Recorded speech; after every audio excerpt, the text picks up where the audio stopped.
Bonjour ou bonsoir à vous qui avez décidé de suivre cette vidéo.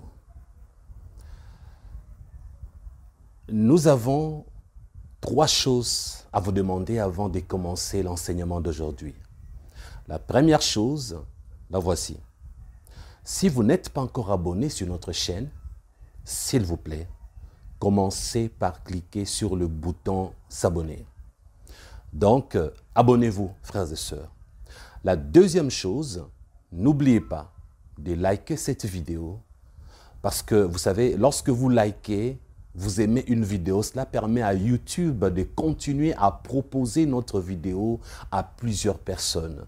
Parce que le sujet que nous allons traiter aujourd'hui nécessite un grand partage pour que quelques-uns qui sont encore concernés par ces sujets puissent trouver leur guérison spirituelle ainsi que leur délivrance.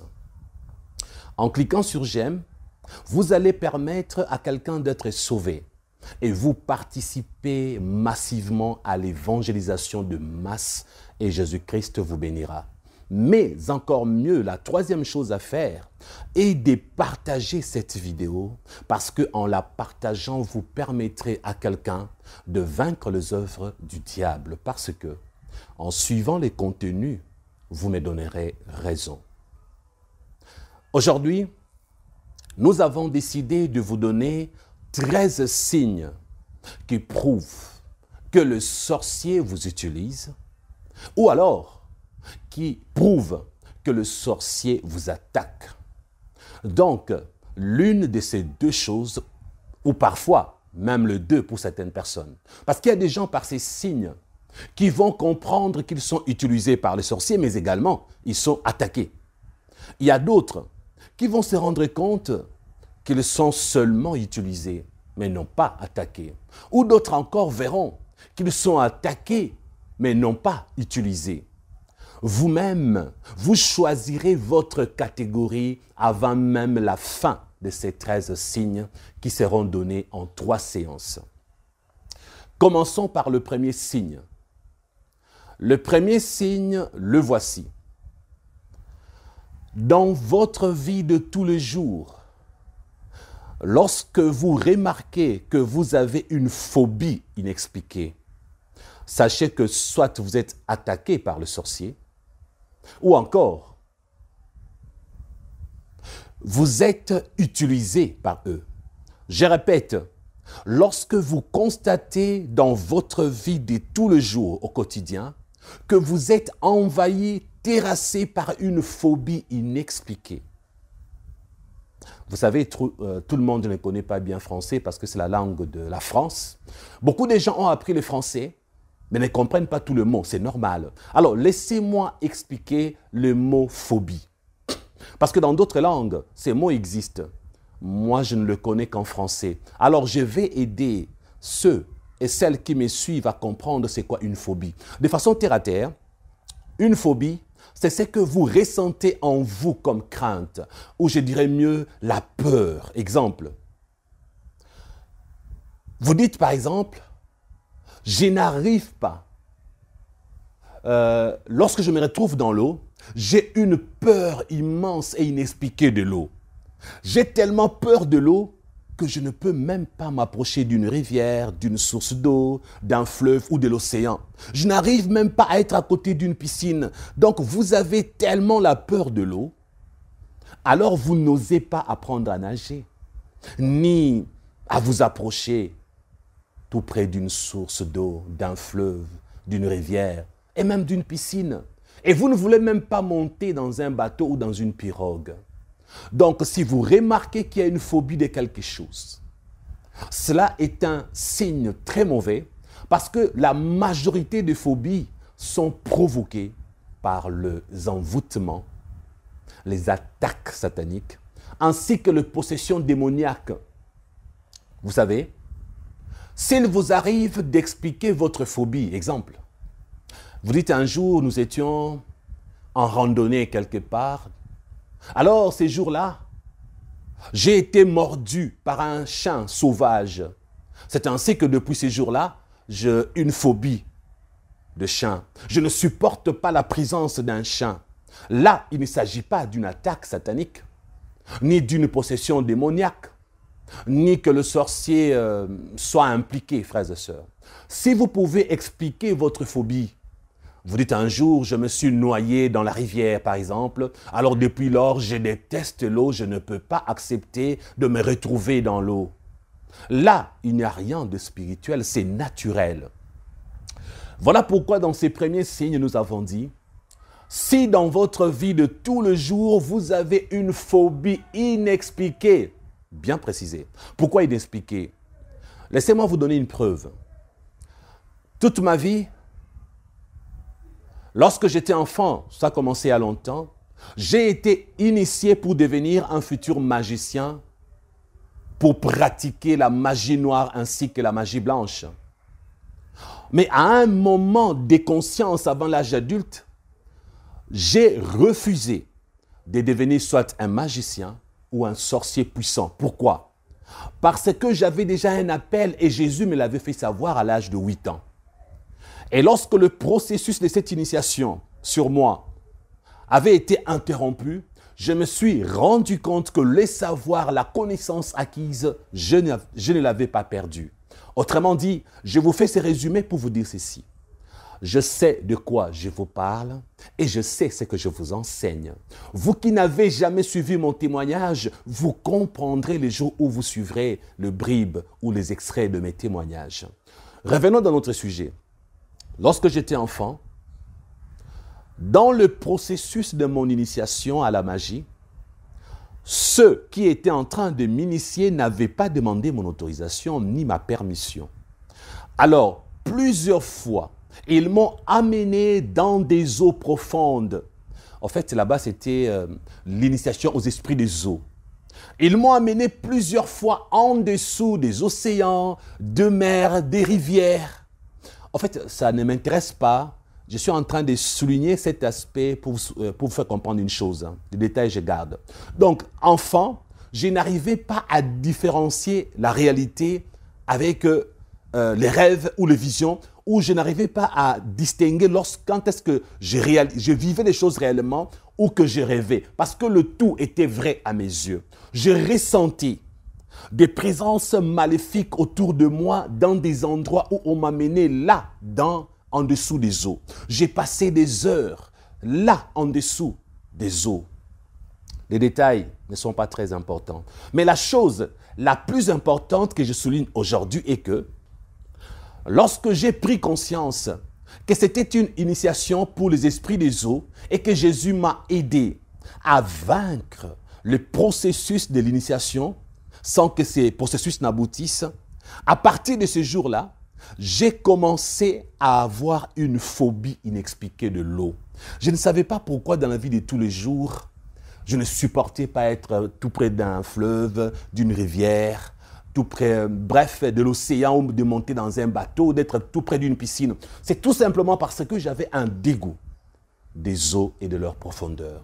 Parce que toute mon enfance, ils ont passé des années à m'amener en dessous des eaux pour me faire voir des choses qui s'y passaient. Ils m'ont fait voir des choses bizarres, des heures et des heures pour m'initier. Alors, frères et sœurs, comme c'était de façon inconsciente, je n'avais ni aimé ni apprécié, lorsque Jésus m'a délivré, je peux vous rassurer que désormais, quand je vois l'eau, je garde quand même la peur parce que je me vois toujours en dessous. Quand je vois la piscine, j'ai encore ces images d'enfance.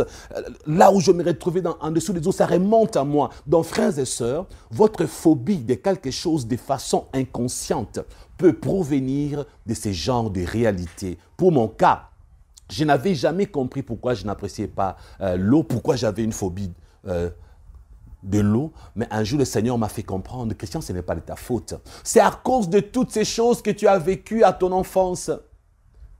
Alors, des années plus tard, j'ai croisé des chrétiens qui ont des phobies inexpliquées. Pour bien comprendre ces mots, si vous ouvrez vos dictionnaires, vous allez découvrir qu'en médecine, le mot phobie existe. Pourquoi?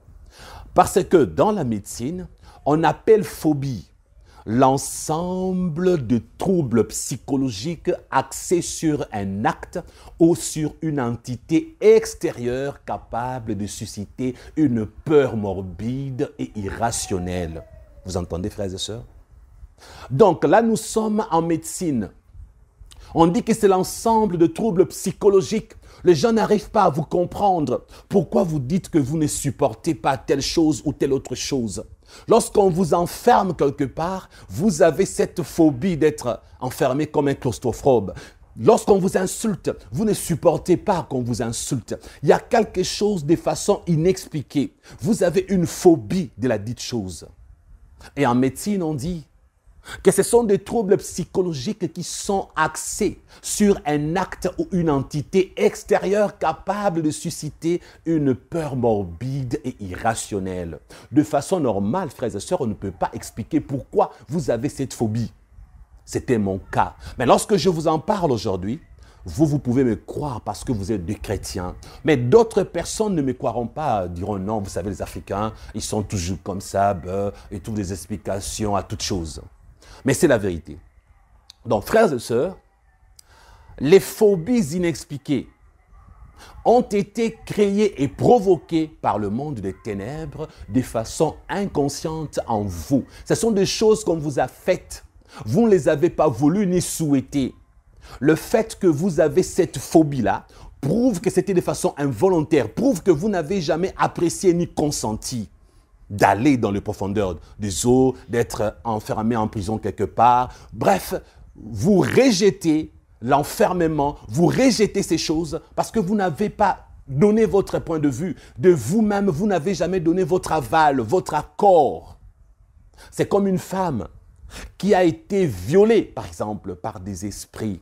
Bon, vous savez, il y a à boire et à manger par rapport aux Occidentaux qui ne comprennent pas bien. Alors, je vais essayer de corriger. Par exemple, des femmes qui ont été violées de façon mystique par des sorciers magiciens qui sont entrés dans leur chambre de façon invisible, avec des pratiques de gris-gris. Ils les ont endormis par des procédés et des rituels sataniques et ont abusé de ces femmes-là.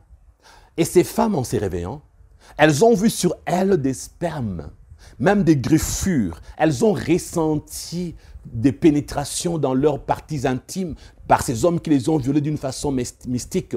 Ces genres de femmes se disent, si j'en parle, personne ne va me croire. Et automatiquement, se crée une phobie des rapports sexuels, par exemple. Automatiquement, se crée une phobie de la présence masculine, de la présence d'un homme. Parce qu'on lui a fait un mal, elle n'avait pas souhaité ce mal, alors une peur inexpliquée, une peur morbide et irrationnelle est née à partir de ces jours-là. Alors vous allez dire en psychologie, par exemple, nous lui avons posé des questions. As-tu déjà été violée par quelqu'un? Elle a dit non.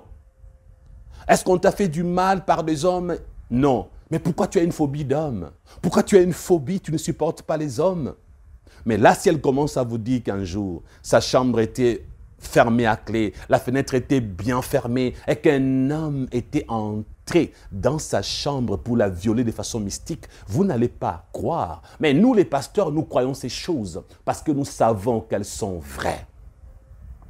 Donc, lorsque vous avez une phobie inexpliquée, vous pouvez commencer à prier contre la dite phobie. Vous ne pouvez pas accepter de demeurer dans cette phobie-là. Parce que les démons, qu'est-ce qu'ils vont faire? Ils vont vous suivre partout où vous partez pour intensifier votre phobie, votre peur, la nourrir. Exemple, vous détestez l'eau. Ils peuvent vous aider un jour à être noyé. Parce que si vous décidez par hasard d'apprendre à nager, ils vont faire de sorte que la peur ressurgisse là dans l'eau. Et un jour, là, dans la piscine, pendant que vous êtes en train d'apprendre à nager, vous serez frappé d'une terreur indicible.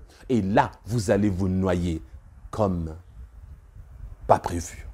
Autre chose, ils vont faire de sorte que si un monsieur sérieux s'approche pour vous épouser, madame ou mademoiselle, alors que vous avez été violé de façon mystique, vous aurez une phobie d'accepter un homme ou lui faire confiance. Vous vous retrouverez en train de rejeter, de refuser tous les hommes qui viennent pour vous épouser.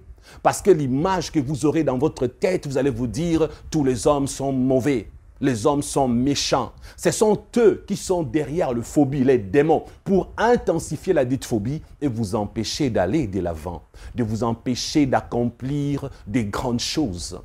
commencez à combattre les phobies inexpliquées par des prières intenses et vous allez vaincre.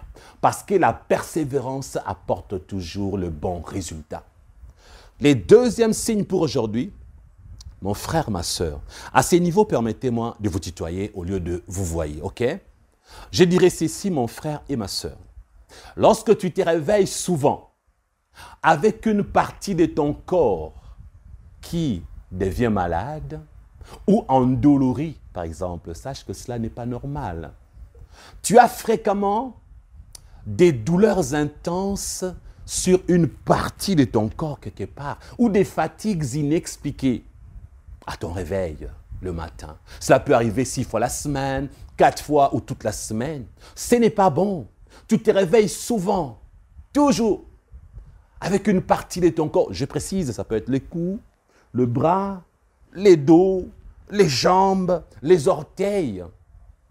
La partie en question est souvent malade. Et lorsque tu pars à l'hôpital, on confirme que tu souffres par exemple de telle maladie, rhumatisme prématuré, alors que tu n'as même pas l'âge de souffrir de rhumatisme.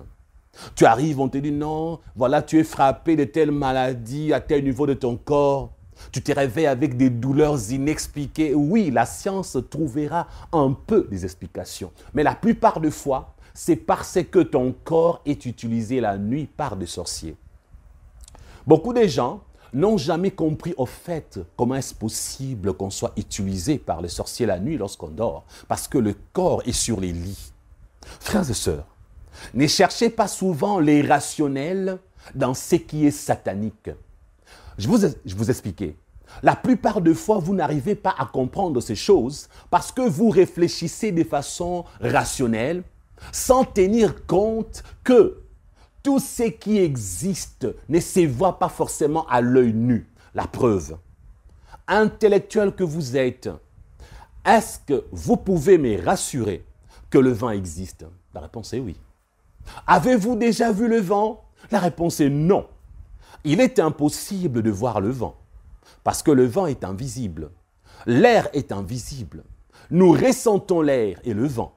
Vous allez me dire, oui, pasteur Christian, voilà pourquoi nous croyons à leur existence. N'est-ce pas? Mais comment croire en quelque chose que nous n'avons pas la possibilité de toucher, de palper, ni de voir? Alors laissez-moi vous poser la question. Avez-vous déjà vu une âme, la vôtre par exemple? Avez-vous déjà vu un esprit, le vôtre par exemple? La question est un peu légère. Approfondissons. Mon frère, ma soeur, de façon rationnelle, ok? Peux-tu me confirmer que tu as une âme et que tu as un esprit également? Si la réponse est oui, je te retourne une autre question. Peux-tu voir ton âme? Peux-tu voir ton esprit? La réponse est non. Alors comprends à partir d'aujourd'hui, lorsque tu dors dans ta chambre sur ton lit, c'est ton corps qui est en repos. Maintenant, ton cerveau, dans ces processus qu'on appelle sommeil, est en stand-by. Et comme le corps et le cerveau sont en repos, tous tes organes se reposent sur un lit et l'âme et l'esprit continuent leur existence, pas vrai? Maintenant, regardez. L'âme est attachée à ton corps parce que l'âme ne peut pas se séparer du corps pendant que tu dors. Pourquoi? Parce que la séparation de l'âme et du corps s'appelle la mort physique. Lorsque l'âme se détache du corps, automatiquement, tu meurs physiquement, tu deviens cadavre. Comme on dit dans la Bible, en Ecclésiaste, le cordon d'argent est coupé. Et ceux qui ont fait l'occultisme vous confirmeront que l'âme ne peut pas se séparer du corps parce que la séparation de l'âme avec le corps s'appelle la mort physique. Donc, commence à comprendre maintenant. Ton âme que tu ne vois pas est attachée à ton corps pendant que tu dors. Mais il reste l'esprit, n'est-ce pas? Quant à l'esprit, l'esprit, dans le terme humain, ressemble à un souffle. On peut dire que l'esprit, c'est comme l'air ou le vent. Si tu as des initiations, tu as fait le satanisme, l'occultisme, tu peux faire des incantations pour que ton esprit ou l'esprit s'introduise par exemple dans un bocal, dans une petite bouteille. Parce que l'esprit n'a pas une masse corporelle telle que le corps humain dans le monde physique. Maintenant, on va dire ceci. L'esprit est comme de l'air, comme un souffle dans le monde des humains, le nôtre. dans notre monde physique, matériel. Mais dans le monde spirituel, l'esprit a aussi son propre corps à lui. On appelle cela le corps spirituel, tout comme il y a le corps animal, il y a aussi le corps humain, il y a aussi le corps spirituel. Donc, comme nous ne sommes pas dans le spirituel, comprends à partir d'aujourd'hui, dans ces mondes matériels physiques, ton corps dort, ton âme est attachée à ton corps. Maintenant, le sorcier, ce sont des initiés. Ils ont des pouvoirs magiques. Avec l'aide de la magie noire, par exemple, ou la magie blanche, ils vont faire des incantations pour inviter ton esprit à quitter la chambre sur les lits là où tu es. Ils vont faire des incantations pour arriver à prendre ton esprit et à l'amener quelque part. Exemple, tu es en France, ton âme est attachée à ton corps, les démons de ton village, là à Ouagadougou, à Bobo Dioulasso par exemple, là au Gabon, quelque part, dans ton pays en Afrique, à Brazzaville, Yaoundé, je ne sais pas où, ils vont faire des incantations. Ton esprit va quitter la France et va arriver là dans ton village, là où il a été invoqué. Lorsque ton esprit arrive, ils vont faire tout ce qu'ils veulent avec ton esprit pour te faire souffrir, te faire subir. Ils vont prendre ton esprit pour jouer avec. Vous savez, dans le spirituel, l'esprit a un corps, comme je vous l'ai dit. On va dire que dans le monde matériel, l'esprit est comme un souffle, comme du vent. Mais dans le monde spirituel, il a un corps massif comme le mien, comme ça. Donc, deux esprits qui se croisent peuvent se saluer, se gifler, même se taper dessus. Ils ressentiront la douleur. Maintenant, comme ton esprit arrive vers eux, les sorciers en question, eux aussi, avec des procédés sataniques, des incantations et des invocations, ils ont pu quitter leur corps, leur esprit se retrouve avec ton esprit. Et ils vont faire de sorte que toi, tu vois ce que tu vas voir là comme un rêve. Ils vont créer ce qu'on appelle les décors, comme on fait au cinéma. L'endroit où tu vas te retrouver, ce n'est qu'un décor. C'est pourquoi parfois tu te dis, mais pourquoi quand je rêve, je peux me retrouver dans l'ascenseur, et puis subitement, je me retrouve dans la brousse, et puis soit dans la rivière au même moment. Mais pourquoi c'est rapide dans les rêves de voyager, de se déplacer d'un endroit A à un endroit B? Parce que dans les décors qu'ils fabriquent, frères et sœurs, ce sont des décors qui se retrouvent au même endroit. Ils ont envie de te faire entrer ici, par exemple c'est le village, là-bas c'est la ville, de ce côté ici c'est la rivière. Voilà pourquoi dans les rêves tout est possible. Tu pouvais être habillé en bleu, automatiquement tu es en jaune. Tu pouvais être à la maison et puis tu te retrouves au grand marché ou à l'église.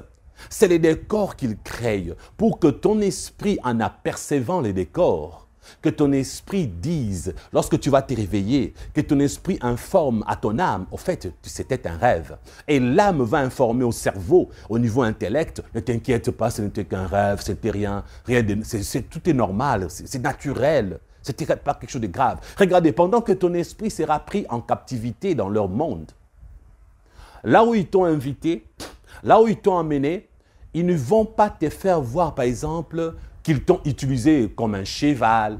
Tu ne verras même pas leur visage. Ils ressembleront à autre chose. Exemple, si quelqu'un monte ici sur tes épaules, tu peux sentir la charge, mais tu ne peux pas voir la personne qui est au-dessus de toi, n'est-ce pas? C'est comme ça qu'ils font, parfois. L'un d'eux peut monter sur toi, là, va t'utiliser comme un cheval.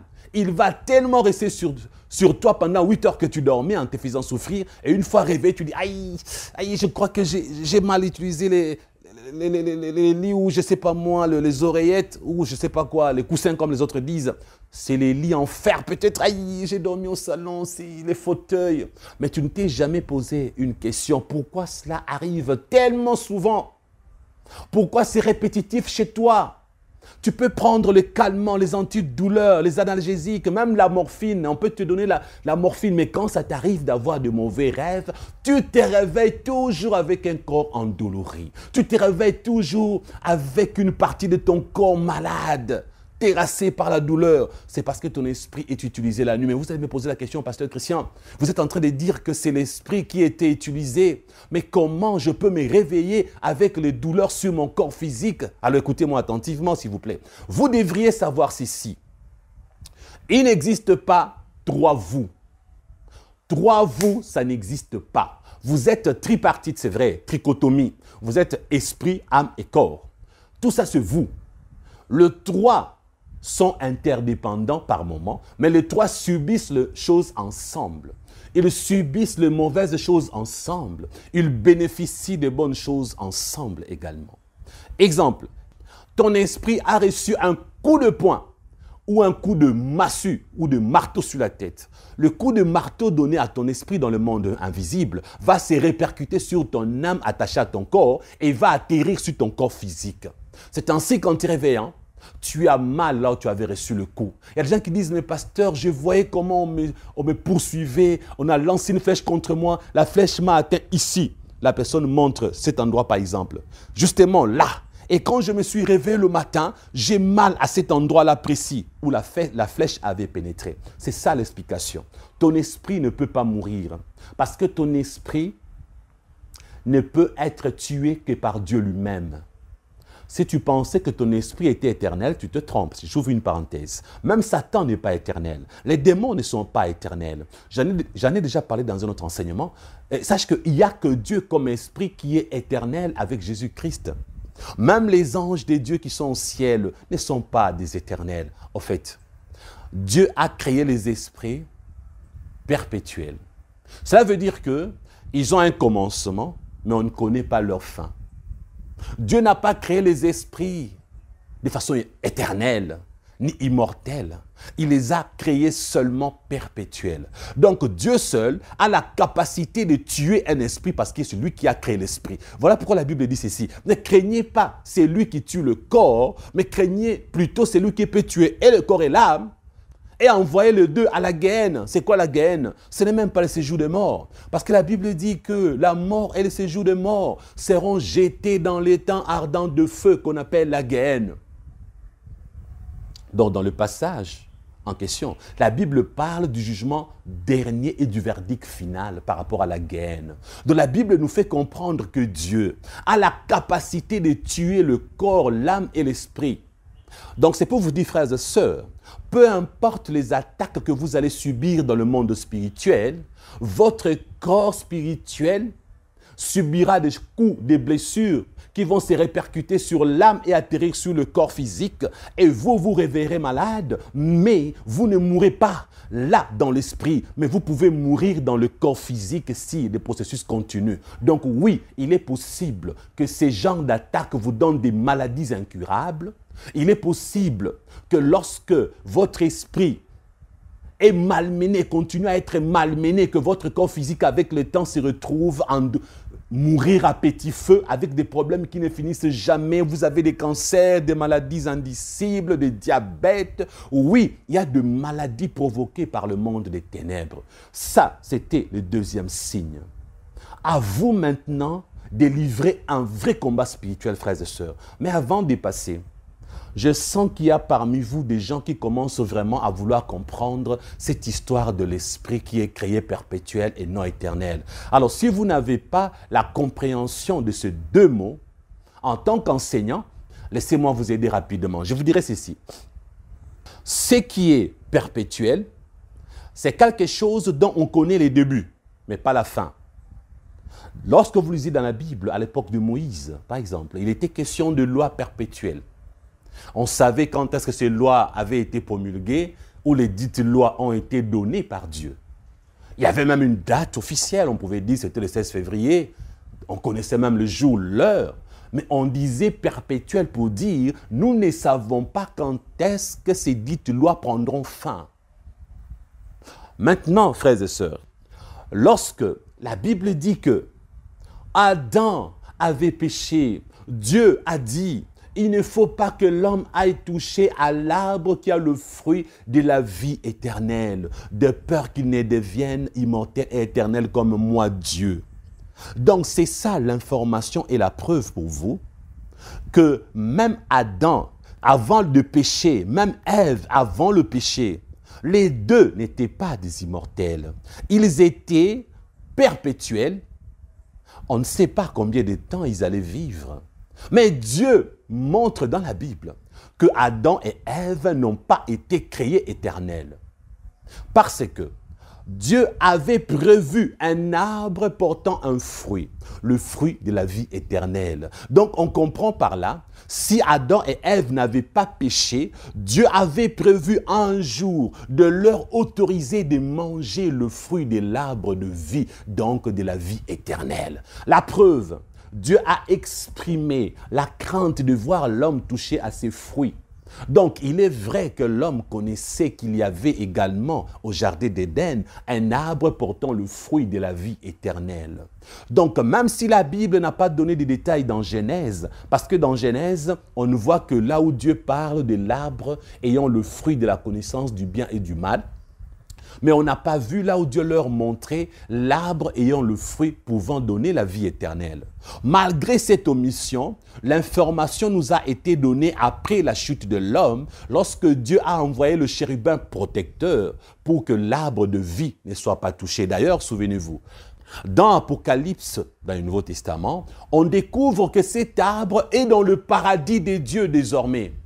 Donc, lorsque nous serons dans la gloire, c'est ce même arbre avec son fruit qui nous est promis, dont le fruit de la vie éternelle est réservé pour vous et moi, pour que nous revêtions l'immortalité lorsque nous serons dans la présence de Dieu pour l'éternité. Je pense que là, vous avez très bien compris, pas vrai? C'est pour vous dire, frères et sœurs, une chose. Le diable est tellement jaloux de vous et moi, parce qu'il se rend compte que lui, lorsque Dieu l'avait créé, Dieu ne l'avait pas créé immortel. Dieu ne l'avait pas créé éternel. La preuve, depuis qu'il a péché, il a découvert qu'il peut mourir. Il a découvert qu'il peut être tué. Avant, il ne le savait pas. Parce que Satan ne connaît pas tout. Alors, mettez-vous à sa place. Il voit Dieu créer maintenant un homme à son image. Et en prévoyant la vie éternelle pour cet homme, frères et sœurs, malgré son péché. Alors que lui, Satan, il était ange de Dieu. Une fois déchu, Dieu n'a même pas prévu de rédemption. Et Dieu n'avait même pas dit qu'il avait prévu une vie éternelle pour lui. Donc le diable nous envie tellement. Il veut nous empêcher de recevoir l'immortalité, l'éternité que Dieu met à notre disposition. Il est tellement jaloux de nous, frères et sœurs. Voilà pourquoi il se donne pour mission de nous envoyer en enfer avec lui. Il veut que nous périssions avec lui. Si tu commences à comprendre cela, donc ton héritage aujourd'hui, c'est la vie éternelle que Jésus te donne gratuitement. Ce n'est pas d'abord la richesse matérielle. Ce n'est pas d'abord le finance.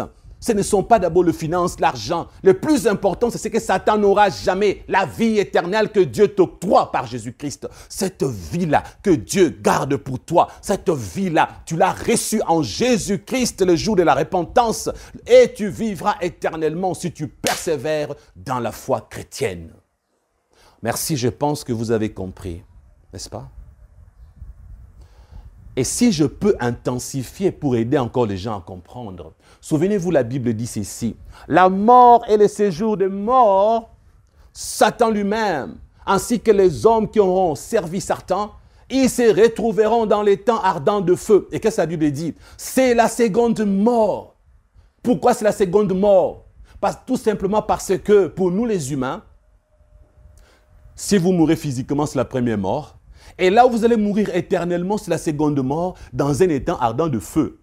Pourquoi pour Satan, c'est aussi la seconde mort? Parce que déjà, dès l'instant où il a été banni du ciel, chassé de la présence de Dieu, Satan, désormais, c'est un mort. Il est déjà considéré mort devant Dieu parce qu'il n'aura jamais la vie éternelle. Il n'y a plus de vie en lui. Il n'y a plus de possibilité pour lui de vivre éternellement. Il n'y en a plus. Oui, vous êtes censés savoir, frères et sœurs, que tout ce que nous ne connaissons pas aussi existe. Sur terre, nous avons un livre qu'on appelle la Bible. Elle a été écrite pour nous. Mais regardez au ciel, qu'est-ce que la Bible dit? Que les anges ont des livres où ils mentionnent tout ce qui se passe sur terre ordonné par Dieu.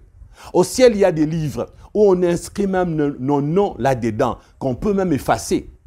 C'est pour vous dire que il y a aussi des livres au ciel parlant des réalités des anges pour le monde des créatures célestes. Donc il y a des choses que Dieu a prévues pour les anges qui lui sont restés fidèles, que vous et moi ne connaissons pas. Il y a évidemment une vie éternelle pour toutes les créatures célestes. Est-ce que Dieu l'a déjà accompli pour eux? Je ne sais pas. Parce que dans notre Bible, on n'en parle pas. Mais c'est que nous savons que quand Satan a chuté, en ces moments-là, il n'y avait pas de vie éternelle prévue pour les anges. Comment nous le savons? Parce que si c'était déjà prévu, Satan aurait été éternel.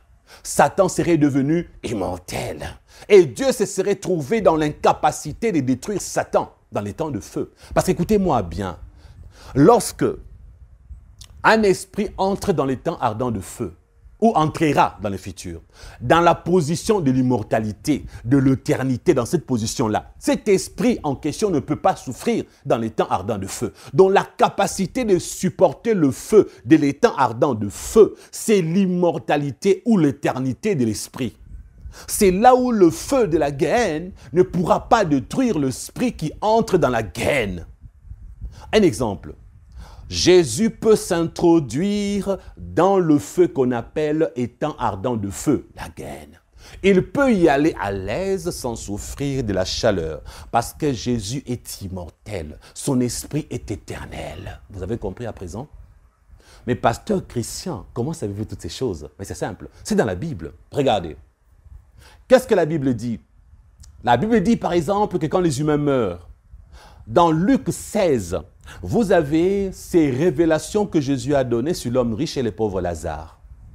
Qu'est-ce que l'homme riche, celui qui était mort dans le péché, a dit concernant le séjour de mort appelé en anglais enfer?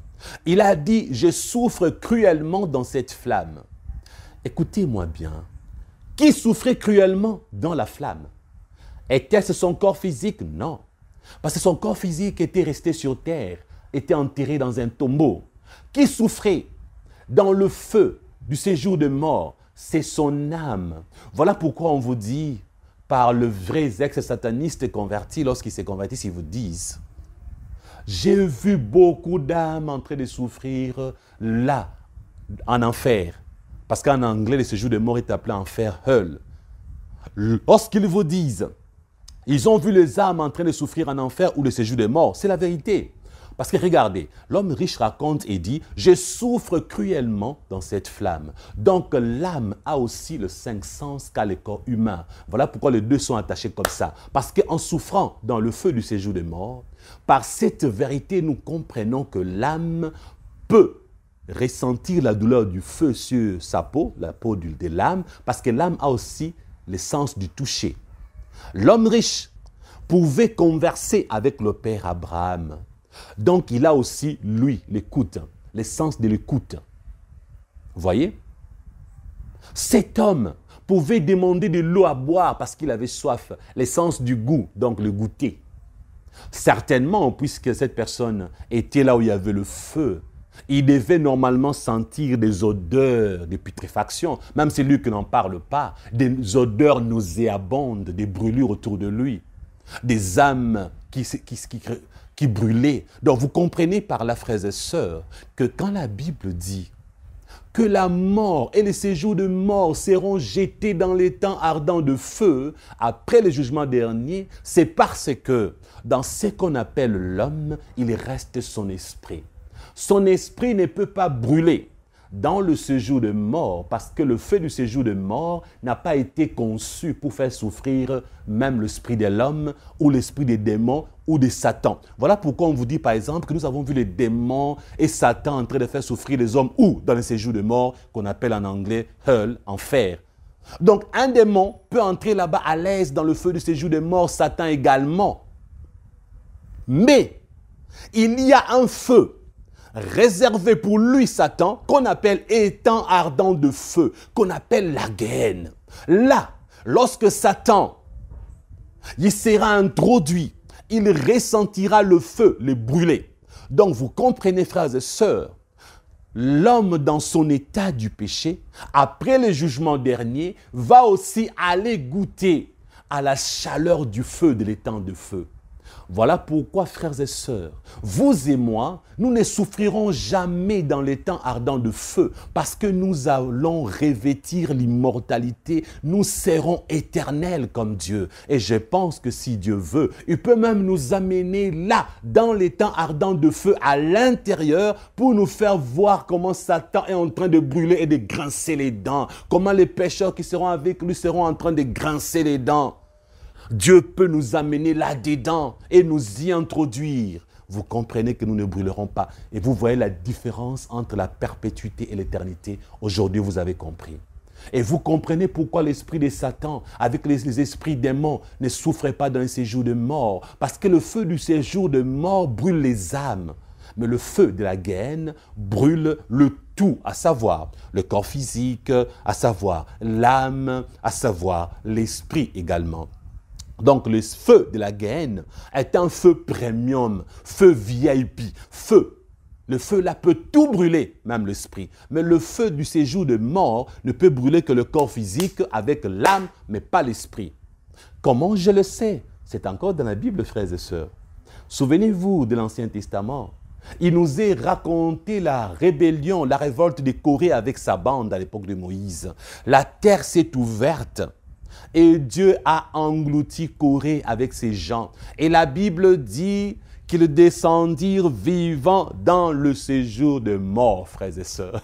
Donc, ils sont allés vivants dans le séjour de mort. Une fois arrivés dans le séjour de mort, leurs corps physiques ont pris feu. Ils ont été consumés là-dedans. Et puis, leurs âmes ont continué à souffrir jusqu'aujourd'hui, là en dessous, dans le séjour de mort, frères et sœurs. Donc, toutes ces choses sont bibliques. Ce ne sont pas les inventions du pasteur Christian.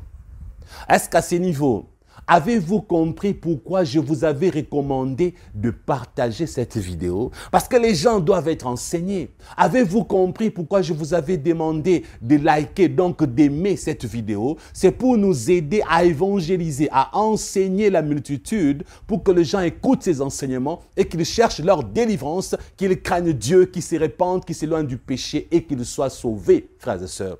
Alors, s'il vous plaît, pour la première partie, nous allons nous arrêter ici. Je vous en supplie, aidez-nous à dépasser 100 000 abonnés, en vous abonnant bien sûr. Aidez-nous à ce que cette vidéo atteigne un grand public, en la partageant, frères et sœurs. Vous êtes en train de contribuer au royaume des cieux pour son avancement. Et pour vous qui nous connaissez et qui aimez notre ministère, vous savez que nous ne faisons jamais un appel de fonds, n'est-ce pas? Mais pour aujourd'hui, nous ferons une exception parce que voici une bonne nouvelle. Notre ministère qui s'appelle Crescent Church International est en train d'implanter sa première église en Afrique et plus précisément dans notre pays, la République démocratique du Congo. Dieu nous a donné l'argent et nous avons acheté un grand terrain qui est vide. Il ne nous manque maintenant que l'argent pour construire l'église à l'intérieur de ce terrain-là. Si Dieu vous met à cœur et vous êtes convaincu de nous aider, vous voulez nous bénir en donnant quelque chose, en faisant un don, Jésus-Christ vous bénira énormément. Ce n'est pas une obligation. Nous ne vous mettons pas une contrainte, c'est volontaire. Si vous ne le faites pas, Dieu vous bénira également. Si vous le faites, il y a plusieurs moyens. Transfert bancaire, PayPal, M-Pesa, je ne sais pas. Vous nous appelez, vous avez notre numéro. Alors, nous serons très heureux. Ne ratez pas la deuxième partie parce qu'il y a d'autres révélations concernant les 13 signes qui vous attendent. Et encore autre chose de plus que je révélerai. Que Dieu vous bénisse. Je vous retrouve prochainement.